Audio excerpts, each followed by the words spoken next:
오랜만에 탄원시가 나왔죠. 여러분 뭐 딱 이제 느낌이 다 오시죠. 보면 아 이게 탄원시고 이게 뭐 감사시고 찬양시고 어느 정도 이제 감이 좀 생기셨을 거예요. 10번을 넘게 지금 시편을 우리가 이렇게 살펴보고 있으니까요.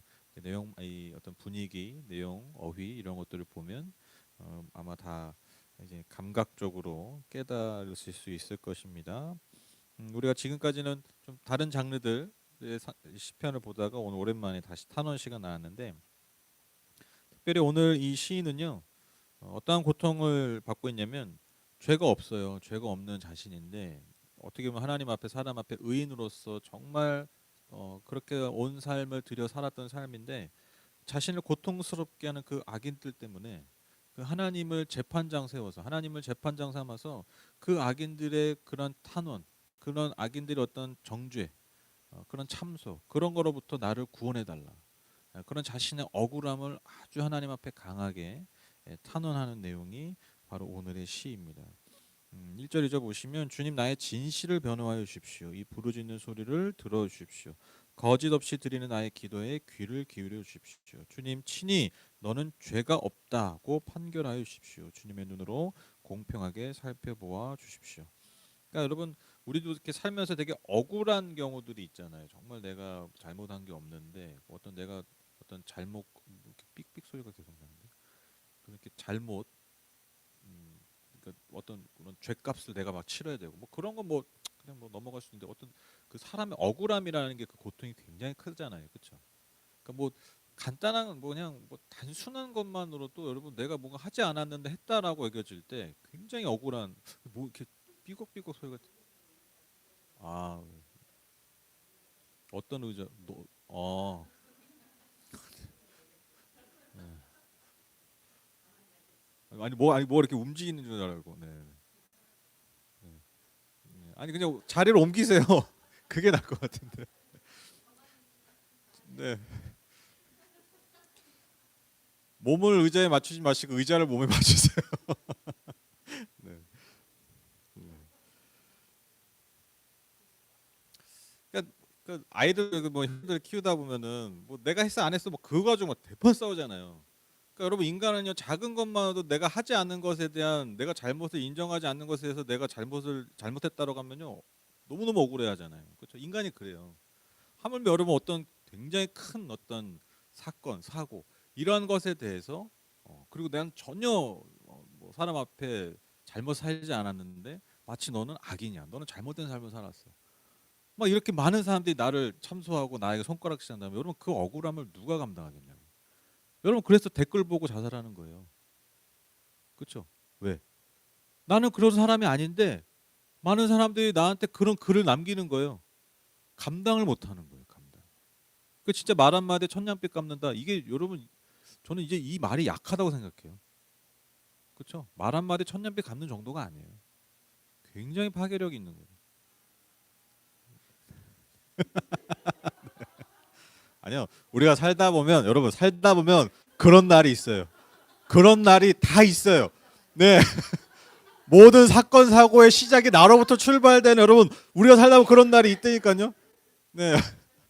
네. 억울해하지 마시고. 아니 그러니까 다 살다 보면 그런 날이 있습니다. 그러니까 우리 그러려니 해야죠. 그래서 하나님 앞에 너는 죄가 없다 판결해 달라는 거예요. 너는 죄가 없다. 하나님 나를 변호해 달라, 들어달라, 귀 기울여 달라 막 호소하는 거니까 그러니까 지금 시인이 얼마나 자기가 억울한 상황이냐, 얼마나 하나님 앞에 다급한 현실인지 이 표현을 통해서 우리가 알 수 있습니다. 왜 자기가 억울하냐? 왜 자기가 너무 지금 하나님 앞에 하나님 나를 변호해 달라 이렇게 간구하냐면 자신의 의로움 때문이라는 거예요. 자신의 의로움을 강조하면서 지금 이제 하나님 앞에 나아가죠. 3절 5절 보시면 주님께서는 나의 마음을 시험하여 보시고 밤새도록 신문하시며 샅샅이 캐어 보셨지만 내 잘못을 찾지 못하셨습니다. 내 입에서 무슨 잘못을 발견하셨습니까? 남들의 어땠든지 나만은 주님께서 하신 말씀을 따랐기에 약탈하는 무리의 길로 가지 않았습니다. 그러니까 하나님이 밤새 자신을 시험하고 신문하셔서 샅샅이 캐어 보셨지만 그 마음과 입에서 어떠한 잘못도 찾지 못하셨다라고 말하고 있어요. 그러니까 남들이 가던 악한 길, 남들은 다 그냥 악한 길을 가던 그 길을 가든 말든 나는 오직 하나님의 말씀만을 따랐고 그 길에서 벗어난 일이 없었다라고 고백하고 있습니다. 여기서 표현을 잘 보면요, 중요한 단어들이 나오는데 마음이 나오고요, 마음을 시험하여서 마음, 그 다음에 말이 나오죠. 내 입에서 무슨 잘못, 그러니까 마음과 말과, 그리고 5절에 보시면 남들이 어땠든지 나만은 주님께서 하신 말씀을 따랐다. 그러니까 내 삶의 행실, 내 삶의 모습, 그러니까 마음, 말, 행동, 그 모든 것에서 하나님을 신실하게 따랐다라는 거예요. 그러니까 여러분, 마음, 말, 삶, 그러니까 뭐예요? 전인격적으로 전 삶이 하나님을 따르는 의인의 삶을 살았다라는 것입니다.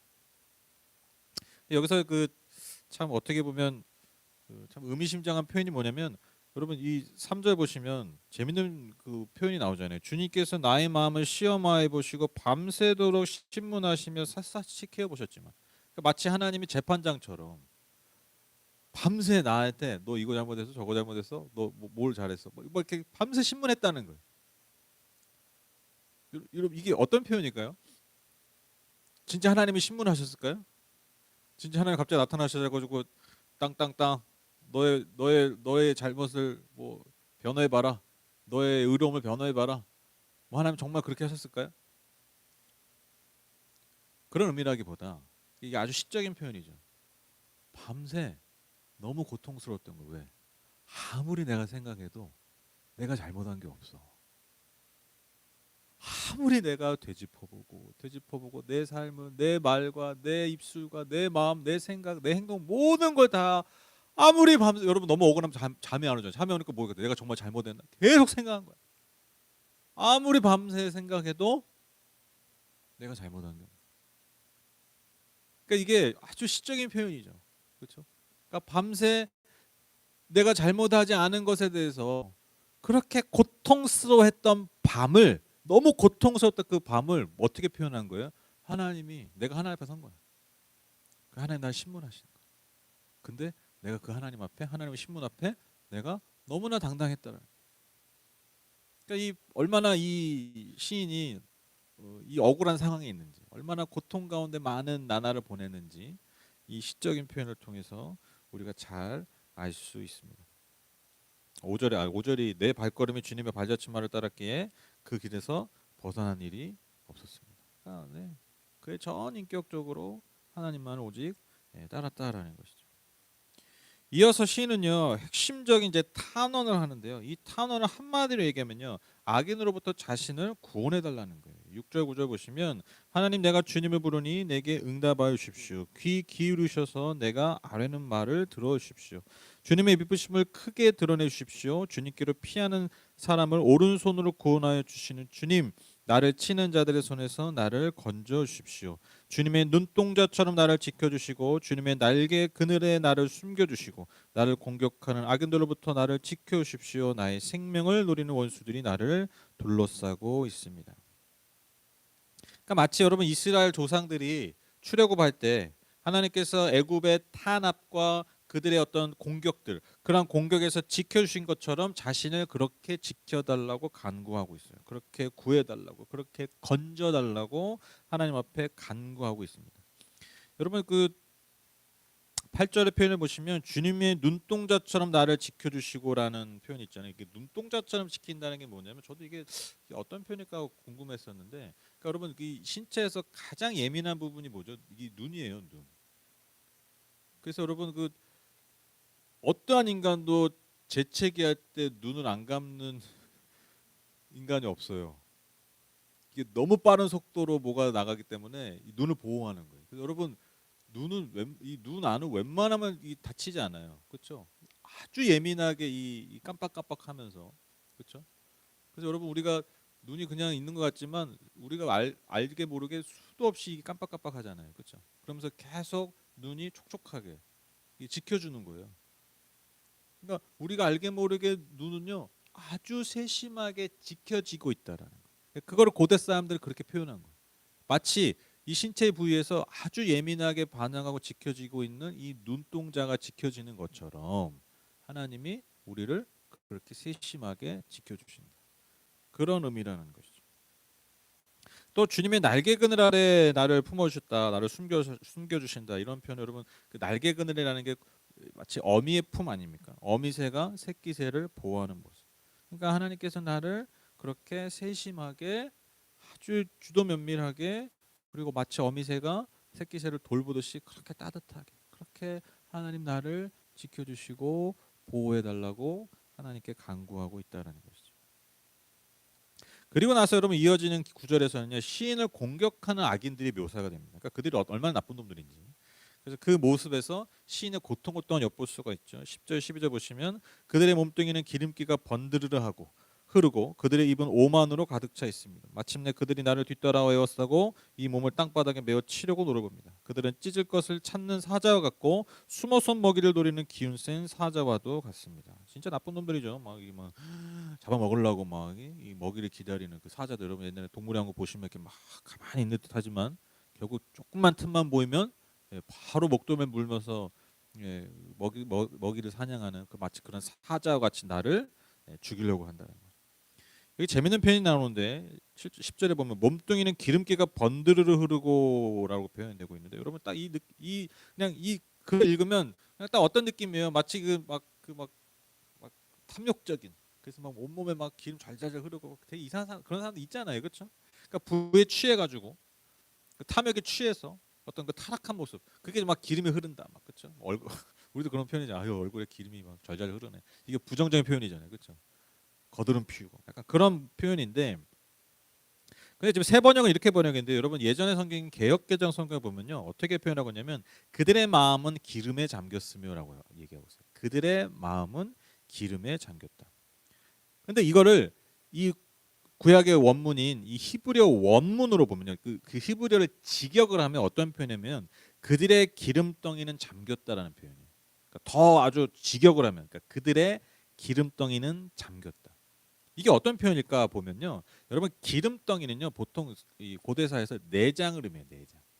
내장. 그 내장에 기름이 있잖아요. 그래서 여러분 그 지금이야 기름은 다 제거하지만 옛날에는 기름이 굉장히 귀하잖아요. 그 기름기 먹으려고 고기를 먹는 거예요. 옛날에 동물성 지방을 먹는 게 별로 없으니까. 그래서 기름만을 제거해서 그것을 하나님께 태워드리기도 하잖아요. 그게 가장 향기로운 냄새거든요. 그렇죠? 그리고 여러분 그 스테이크 먹을 때 삼겹살 먹을 때 그 우리가 그 미치는 그 향이 있잖아요. 그게 다 기름이에요. 그 살코기 향이 아니에요. 그 기름이 타는 냄새거든요. 그래서 제사 때도 가장 귀한 게 뭐였냐면 내장 지방이었어요. 그 레위기에 보면요 그 지방만 하나님께 태워드렸다라는 표현이 있어요.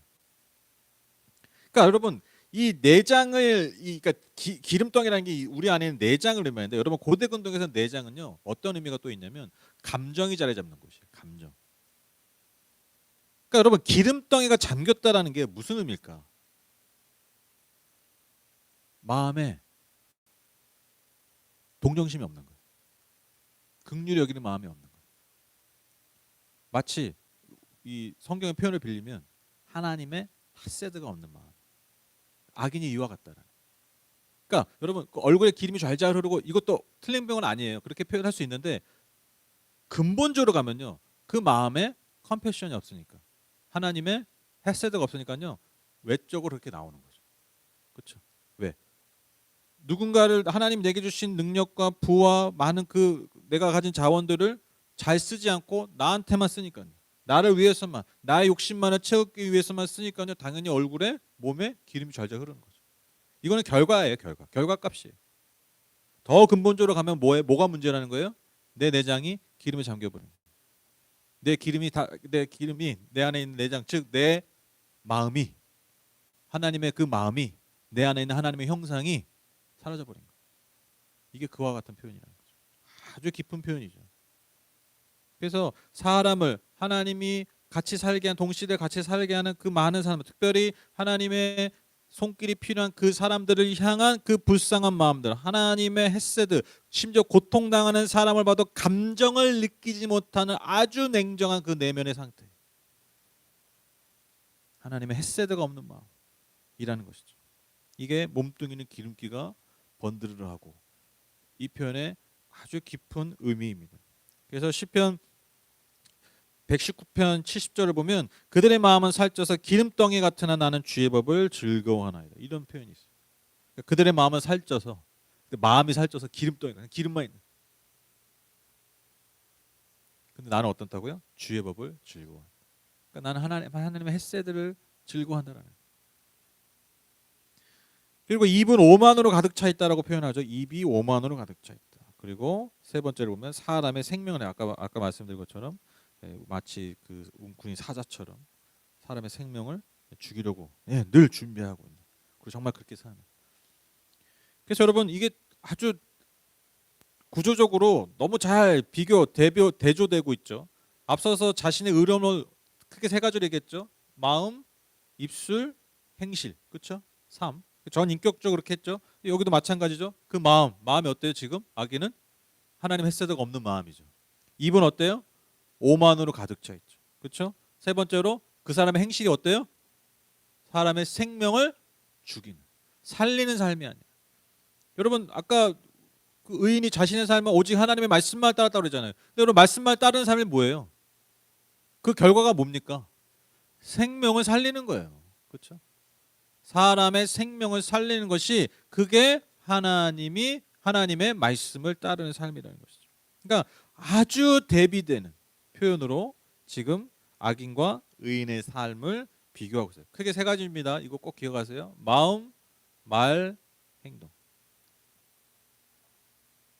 그래서 하나님이 속히 그들을 심판하시고 나는 구원해 주셔야 한다고 13절에 고백하고 있습니다. 그리고 이제 마지막으로 악인과 대비되는 자신의 신앙을 고백하면서 오늘의 강구를 마무리하고 있습니다. 14절 15절 보시면 주님 이 세상에서 받을 몫을 다 받고 사는 자들에게서 나를 구해 주십시오. 주님께서 몸소 구해 주십시오. 그들은 주님께서 쌓아두신 재물로 자신들의 배를 채우고 남은 것을 자녀들에게 물려주고 그래도 남아서 자식의 자식들에게까지 물려줍니다. 나는 떳떳하게 주님의 얼굴을 뵙겠습니다. 깨어나서 주님의 모습 배울 때에 주님과 함께 있는 것만으로 내게 기쁨이 넘칠 것입니다. 이 15절 고백이 우리가 아까 처음 했던 그 찬양이에요. 아침에 깰 때에 주의 형상으로 만족하리이다. 깨어나서 주님의 모습을 배울 때에 주님과 함께 있는 것만으로도 내게 기쁨이 넘칠 것입니다. 여러분 14절에 나온 이 악인의 삶은 어디에 초점이 있습니까? 결국 이 땅이죠. 이 땅. 그러니까 이 땅의 삶에 온통 초점이 맞춰져 있어요. 즉 이 땅에서 채운 것을 누리고 누린 것을 더 많이 누리고 그것도 누리기 위해서 더 많이 쌓고 쌓아서 그것을 자식에게까지 물려. 그러니까 온통 그들의 삶이 어디에 초점이 있다고요? 이 땅의 삶에 초점이 맞춰져 있다. 근데 여러분 이게 참 아주 의미심장한 건데 이 땅에 초점이 맞춰져 있으니까요. 그게 악인의 삶이 될 수밖에 없다라는 거예요. 그러니까 이 땅에서 누리는 것, 이 땅에서 채우는 것만이 온통 그 삶의 목적이면요. 결국 성경이 말하는 악인의 삶이 될 수밖에 없다라는 것입니다. 그 모든 소유와 그 모든 누림 때문에 결국에는 인간의 갈 길은요. 그 마음에 하나님의 햇세드가 없고 하나님의 햇세드를 이루는 삶을 살 수 없다라는 것이죠. 그래서 이러한 삶을 신이 어떻게 표현하고 있습니까? 이 세상에서 받을 몫을 다 받고 사는 자들에게 이렇게 표현하고 있어요. 14절에 이 세상에서 받을 몫을 다 받고 사는 사람. 그러니까 이 세상에서는 자기의 받을 몫을 다 받고 사는 거예요. 근데 여러분 왜 이 시인이 이렇게 표현할까요? 이 세상에서 받을 몫을 다 받은 사람들 이렇게 표현할 수 있다는 것은 여러분 그 시인에게 어떤 마음이 있는 거예요? 어떤 믿음이 있는 거예요? 이 세상이 다가 아니다. 그렇죠? 이 세상이 전부가 아님을 이 시인은 알고 있기 때문에 그것을 믿고 있기 때문에 악인들을 향해서 이렇게 말할 수 있는 거예요. 이 세상에서 받을 몫을 다 받은 자들. 또 이 시인이 믿는 게 무엇이 있습니까?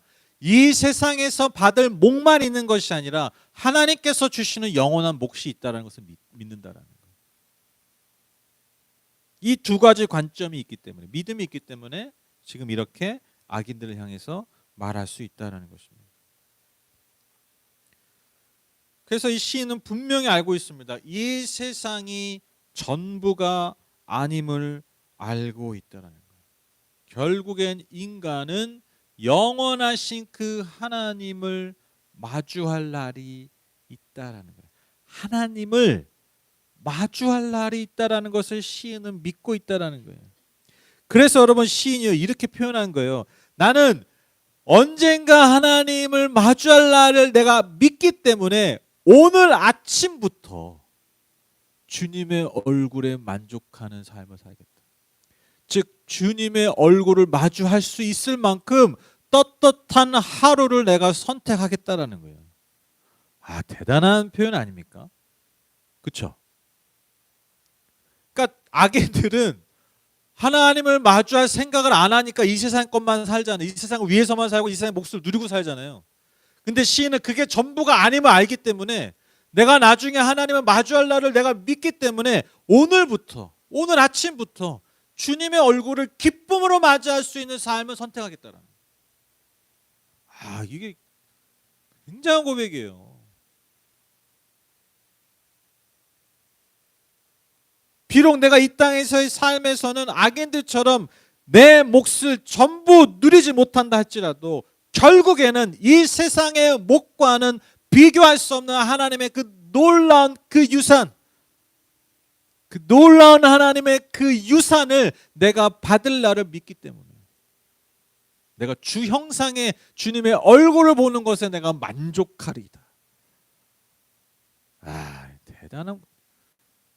대단한 고백이에요. 그렇지 않아요? 곱씹으면 곱씹을수록 이 시를 묵상하면 묵상할수록 왜 더 그러냐면 또 우리 지금 현대 사회가 그렇지 않습니까? 현대 사회가 어떤 사회냐?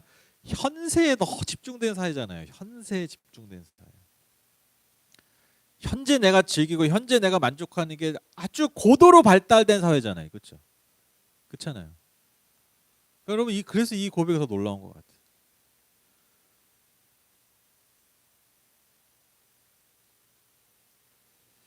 제가 이 신앙 고백을 묵상하니까요. 그 예수님 말씀이 생각났어요. 그게 뭐냐면 여러분 산 위에서 또 마침 이게 이 요즘 매일 성경 그 본문이에요. 마태복음. 여러분 산 위에서 예수님이 자신을 따라왔던 예수님 따라왔던 사람 다 어떤 사람들입니까?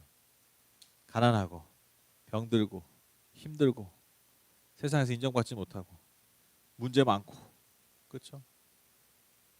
그 삶의 짐이 너무 무거운 자들, 그 모든 자들이 예수님 따라다닌 거잖아요. 그렇죠? 물론 그 중에 뭐 부자도 있고 뭐 군인도 있겠지만 거의 대부분 다 그 시대에 보잘것없는 사람들이.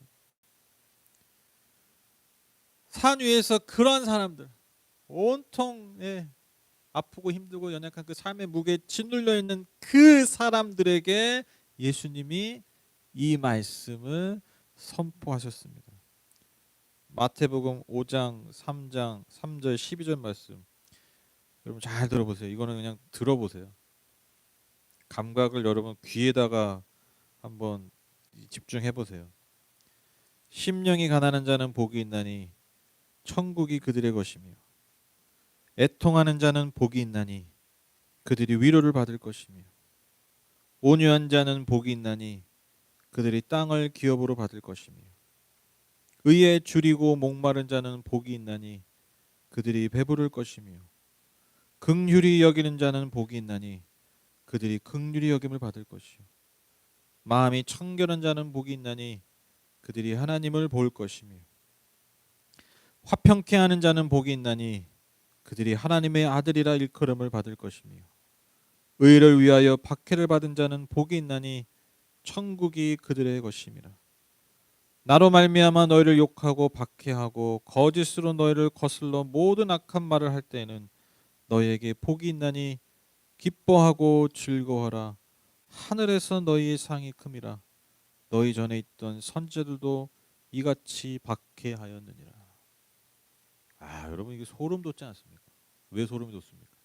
오늘 이 시인의 탄원에 대한 정확한 하나님의 대답 아니에요? 그렇죠? 그렇죠? 그 의인의 삶을 얘기하시잖아요. 복이 있을 것이다. 내가 반드시 갚아줄 것이다. 그 날이 있을 것이다. 네. 예수님이 이 날 대답해 주신 거예요. 이 시편 17편의 이 억울함, 이 세상에서 하늘의 것을 쫓아 사는 사람들의 그 이 땅에서 억울함들 있잖아요. 그렇죠? 손가락질도 있잖아요. 2000년 전에 예수님이 이에 대한 답을 해주신 거예요. 너희에게 진짜 복이 있다. 내가 반드시 너희를 마주할 날이 올 것이다. 기뻐하고 즐거워라. 하늘에서 너희의 상이 크다. 여러분 그리스도인의 삶이 이 땅에서 더 잘 먹고 더 잘 살기 위한 것에서 머문다면 여러분 그것은 참된 신앙의 모습이 아니죠. 그렇죠? 내가 정말 예전에 한번 언급했었는데 예전에 무슨 목사님 여자 목사님이에요. 여자 목사님 설교하시는 여러분 우리가 예수를 믿습니까? 천국 가겠습니다.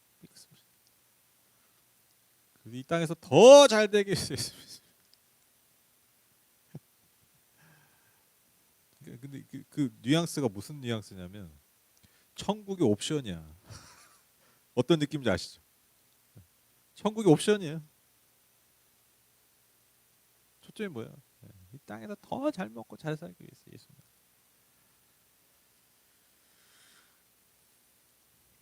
여러분 비록 지금은요 이 세상의 복과 이 세상의 몫을 다 누리지 못할지언정 우리가 매일 주님과 마주하고 동행하고 우리가 그분의 기쁨이 되는 삶을 선택하고 또 그것이 나의 기쁨이 되는 삶이 여러분 그러니까 하나님의 기쁨이 되는 삶이 내 기쁨이 되는 삶이 여러분 얼마나 여러분 이게 복된 삶입니까?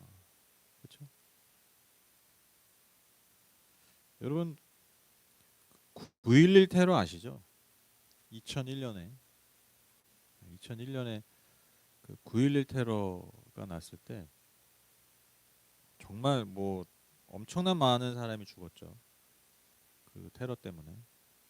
그래서 뭐 통계로는 뭐 5천 명 이상이 그날 죽었다. 테러로. 그 빌딩이 무너져서 죽고 또 뭐 여러분 그 뉴욕에 있던 소방대원들이 거의 다 죽었대요. 다 나갔으니까. 그 지역 전체 다 왔을 거 아니에요. 뭐 예를 들면 뭐 인천에서 사고 났으면 인천에 무슨 모든 구에 다 갔을 거 아니에요. 구하러. 근데 이제 거기서 이제 비행기 탔던 사람 비행기로 이제 어택을 했으니 공격을 했으니까 비행기 탔던 사람들도 다 죽고 그 빌딩이 다 무너졌게 빌딩 안에 있던 사람들 다 죽고 그런데 그들이 많은 사람들이 죽기 전에 그 자기 가족들이나 아니면 자기가 뭐 연인이나 뭐 사랑하는 사람들한테 이렇게 문자를 보냈대요. 근데 여러분 그 문자의 내용이 다 어떤 내용이었을까요?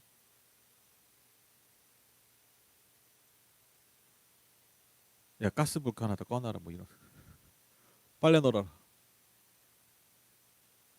너 뭐 학원 갔다 왔냐 숙제했냐 공부 열심히 했냐 그런 얘기 했을까요? 죽기 전에 너 밀린 돈 갚아라 빚 갚아라 이렇게 했을까요? 모든 문자가 뭐였냐면 사랑한다 했어요. 그리고 그 안에는 어떻게 보면 더 사랑하지 못한 것에 대한 아쉬움이 있는 거예요. 모든 메시지들 결국엔 내가 너를 당신을 사랑한다. 더 사랑하지 못해서 아쉽다. 난 이렇게 갔는데 여러분 정말 내가 생명의 마지막에 왔을 때 미워할 생각이 없는 거예요. 미워할 생각 없어요. 미워하는 사람 저주할 시간이 없어요. 이 땅에서 무언가를 더 못 얻고 더 못 채우고 더 못 누린 것에 대한 후회가 없다라는 거예요. 마지막. 다 무슨 내용이냐고요? 사랑한다는 거. 더 사랑하지 못한 것에 대한 아쉬움. 그래서 여러분 제가 이 좀 전에 했던 말 있잖아요. 우리가 이 땅의 몫을 다 얻지 못하고 다 누리지 못해도 내가 매일 주님을 마주하고 동행하고 그분의 기쁨이 되는 삶을 살아가고 그것이 또한 나의 기쁨이 되는 삶이 여러분 얼마나 복되고 아름답습니까? 이게 구호가 아니라니까요. 아니 이게 진짜로 이게 내 삶의 기쁨이 되면 내가 하나님을 진짜 매일매일 마주하고 그분이 기쁨이 되고 그것이 나의 기쁨이 되는 삶이 여러분 얼마나 진짜 복되고 아름답겠어요. 이 세상의 마지막에 더 사랑하지 못해서 후회하는 게 여러분 그게 사람인데 그게 사람의 본질인데 매일매일 여러분 하나님의 사랑과 하나님의 헤세드 안에서 살아가고 그 헤세드가 내 삶을 통해서 증거되고 흘러가고 여러분 이처럼 여러분 아름답고 복된 삶이 어디 있겠냐. 구호가 아니에요 여러분. 인류가 그것을 여러분 증명하고 있잖아요. 인류가 증명하고 있는 삶은 또 여전히 또 밀어놓고 우리는 또 현세의 만족을 위해서만 살아간다. 현세에 만족하시지 말라라는 게 아니에요. 여러분 현세를 불만족으로 채우십시오. 이게 제 설교 결론이 아니잖아요. 그게 제 메시지가 아니잖아요. 아니 만족을 해야죠. 누려야죠. 그런데 우리의 삶의 초점이 거기에만 있다면 심지어 내가 예수를 믿는 내가 하나님을 열심히 믿는 이유가 거기에 있다면 죄송하지만 여러분 이건 이만큼 비참한 삶이 없는 거예요.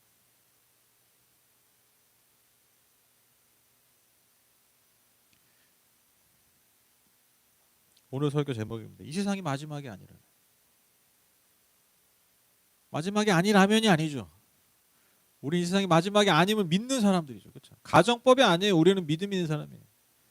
이 세상이 마지막이 아니다라고 믿는 사람들이죠. 이 믿음 있는 사람은요. 오늘이 다를 수밖에 없어요. 아침에 깰 때 주님의 형상에 만족하고 기뻐할 수 있는 그것이 진짜 나의 기쁨이다. 그래서 여러분 이 말을 우리가 기억한다면 이 세상이 마지막이 아니라는 것을 우리가 기억하고 정말 믿는다면 여러분 우리의 매일매일은 진짜 달라질 것입니다. 우리의 삶을 통해서 한 번이라도 더 미움과 저주가 아니라 사랑과 섬김이 흘러갈 것입니다. 그렇죠? 네. 이 세상의 몫이 전부가 아니면 우리가 늘 기억했으면 좋겠습니다. 하늘의 몫이 있습니다. 오늘 예수님의 말씀처럼 팔복이 있어요. 하나님의 반드시 정산하시고 저는 이 정산이라는 표현을 참 좋아하는데 하나님이 정산하신 날 그것도 기대되지 않습니까? 그렇죠? 정산 받을 때 기대되잖아요. 하나님이 정산하신 날이 와요. 그날을 우리가 기다리는 매일매일 주님을 향한 믿음과 주님과 동행하는 그분의 얼굴을 마주하시면서 그것이 우리의 기쁨이 되는 저와 여러분의 복된 삶이 다 되시기를 주님의 이름으로 축복합니다.